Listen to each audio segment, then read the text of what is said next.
कभी ये सोचा है कि हमारी पूरी एजुकेशन सिस्टम एक ही साथ में, मतलब एक ही समय पर मजेदार और दुखद क्यों लगती है? आज हम इसी की परतों को खोलने वाले हैं। एक ऐसी कहानी जो हंसाएगी भी और शायद थोड़ी चुभेगी भी। तो चलिए शुरू करते हैं। तो सबसे पहला और सबसे बड़ा सवाल यही उठता है कि क्या हमारी शिक्षा वाकई में हमें एक बेहतर इंसान बना रही है, या फिर ये सिर्फ एक रस्म बन गई है, एक ऐसा अनुष्ठान जिसे हम सालों से बिना कोई सवाल किए बस निभाते चले आ रहे हैं। तो हमारी कहानी के पहले हिस्से में रिंग के एक कोने में है हमारा स्टूडेंट, और दूसरे कोने में ये बहुत ही भारी भरकम, कभी ना झुकने वाला सिस्टम। चलिए देखते हैं कि इस मजेदार मुकाबले में कौन किस पर भारी पड़ता है। और यहीं पर सिस्टम का असली खेल समझ में आता है। देखिए, एक तरफ है असली सीखना, ज्ञान, रचनात्मकता, और दूसरी तरफ बस सर्टिफिकेट, परसेंटेज और किसी भी तरह से एग्जाम पास कर लेना। और दुख की बात तो यह है कि सिस्टम का झुकाव हमेशा दूसरी तरफ ही ज्यादा होता है। तो फिर इस पूरी कहानी का विलन कौन है? वो है रट्टा मार राक्षस। हाँ, एक ऐसा दैत्य जो स्टूडेंट्स की क्रिएटिविटी को, उनकी जिज्ञासा को सब निगल जाता है। और बदले में क्या देता है? एक जैसे दिखने वाले रोबोट्स, जिनके दिमाग में नंबर तो बहुत हैं, पर असल दुनिया का ज्ञान जीरो। अब क्लासरूम के स्टेज पर दो मुख्य किरदार आते हैं। पहले हैं टीचर, जो बस सिलेबस पूरा कराने की दौड़ में लगे हैं, उन्हें किसी और चीज से कोई खास फर्क नहीं पड़ता। और दूसरे हैं हमारे होशियार स्टूडेंट्स, जो ये अच्छी तरह जानते हैं कि ज्ञान से ज्यादा काम तो टीचर की चापलूसी करने से बनता है।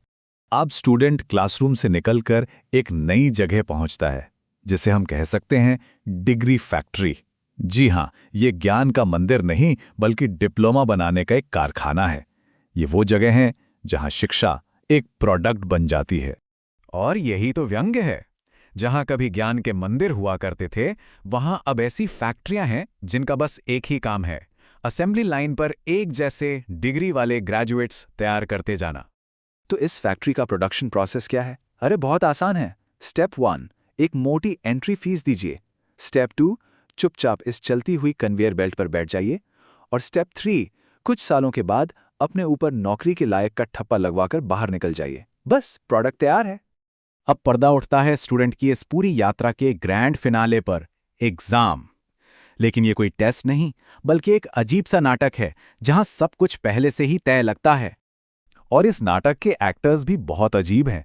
सवाल ऐसे पूछे जाते हैं जिनका असल दुनिया से कोई लेना देना नहीं। नकल करना यहां कोई गुनाह नहीं, बल्कि जिंदा रहने की एक कला है। ग्रेडिंग, वो तो एग्जामिनर के मूड पर डिपेंड करती है। और हां, आपकी आंसर शीट जितनी भारी होगी, नंबर उतने ही अच्छे आने की उम्मीद है। ये बात इस पूरे सिस्टम की मनमानी को एक लाइन में बता देती है। जरा सोचिए, किसी का पूरा भविष्य इस बात पर निर्भर हो सकता है कि पेपर चेक करने वाले ने अपनी चाय खत्म करने के बाद कैसा महसूस किया। और अब हम इस कहानी के आखिरी अध्याय पर आते हैं। डिग्री तो मिल गई, पर क्या भविष्य भी मिला? चलिए देखते हैं इस कहानी का ये कड़वा मीठा अंत। तो आखिर में हमारे ग्रेजुएट के हाथ में एक शानदार सोने की किनारी वाली डिग्री होती है। देखने में बहुत अच्छी लगती है, लेकिन दूसरी तरफ उसकी जेब एकदम खाली होती है। और सच कहूं तो यही इस कहानी की सबसे बड़ी ट्रेजेडी है। हाथ में सर्टिफिकेट तो है, पर जिंदगी की राह पर कैसे चलना है, उसका कोई मैप नहीं है। सिस्टम ने उन्हें एग्जाम पास करना तो सिखा दिया, पर जीना और काम करना नहीं सिखाया। आखिर में पूरी कहानी बस इसी एक बात पर आकर रुक जाती है।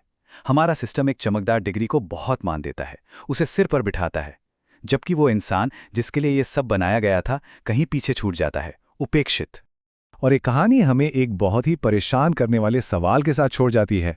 क्या हम परसेंटेज और ग्रेड्स की वेदी पर अपनी आने वाली पीढ़ियों की इंसानियत की बलि दे रहे हैं? इस सवाल का जवाब शायद हम सबको मिलकर खोजना होगा।